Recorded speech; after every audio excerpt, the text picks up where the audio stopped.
with Roger Corman discussing his illustrious career.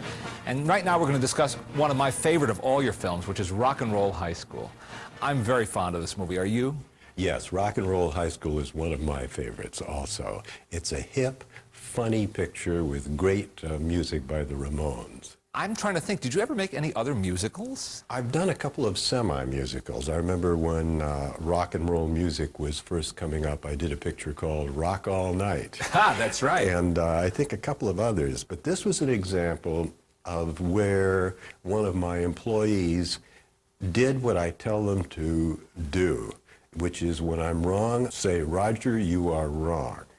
I called in Alan Arkish, and I mentioned Rock All Night had been a big success for me in the early days of rock and roll. And disco was very hot at that time. And I said, Alan, I want to do a fast, funny, hip picture called Disco High.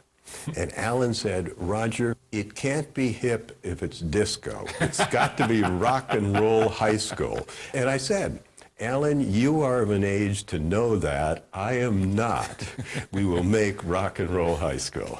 And I think you made a wise choice there, if I may say. Although Disco High might have had its own audience, you never know. It's a brief moment. That's right.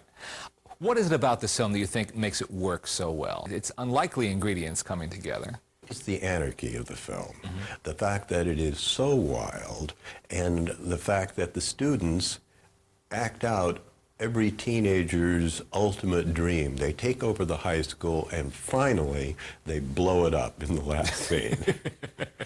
Was that a subject of some controversy during the script phase? It was of no controversy to us. We said right from the beginning, this is a great idea. My only statement was, how much will the miniature cost to blow up the high school?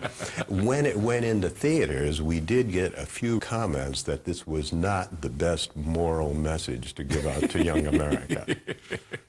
Fortunately, I don't know of any reports of anyone taking it that seriously. And of course, there's a fascinating cast in this movie because there's a lot of talented people. P.J. Soles is a wonderful, wonderful lead for this film. P.J. was great in it. She was like the film itself. She was fast, funny, she was good-looking. I don't know if the film was good-looking, but she really was wonderful in the film. And Alan Arkish directed that. I think that was Alan's first film. He had co-directed something with Joe Dante. Yes, for solo credit, I believe. Yes, and he did a great job working with P.J. and with the Ramones. And then there's Paul Bartel and Mary Warnov in, I think, her greatest role. Yes, Mary was Miss Togar, yes. The evil principal of the school. A name you can't easily forget. Right. It's been years since I saw it the first time, and that name has always rung in my mind. Do you have a favorite scene? I love the paper airplane. The paper airplane has always appealed to me. I like the paper airplane scene. There were a couple of scenes with some hall guards that I don't even remember that were very, very funny. And then, of course, the huge climax where everything goes wrong at the school. People talk about remakes and sequels, and you did do Rock and Roll High forever, many, many years later.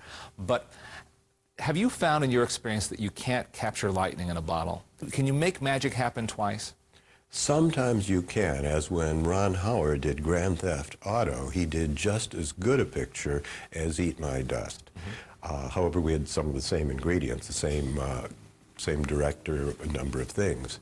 When we did Rock and Roll High Forever, it was a good film, but it didn't come together with the energy of the original Rock and Roll High School. And that was an example of trying our best to equal a previous success and not quite being able to do it.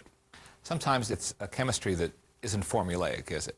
Yes, that's true. I'm a believer in the spirit on the set. If it's a comedy and I walk on the set and I see everybody kind of standing around working hard and not saying anything, I figure this isn't going to be a very funny picture. But if the crew is laughing and telling jokes and the director and the cameraman and the actor and everybody's laughing, I think that spirit comes over onto the picture. Well, this is certainly a film with spirit. Yes. Spirit to spare, I would say. Right.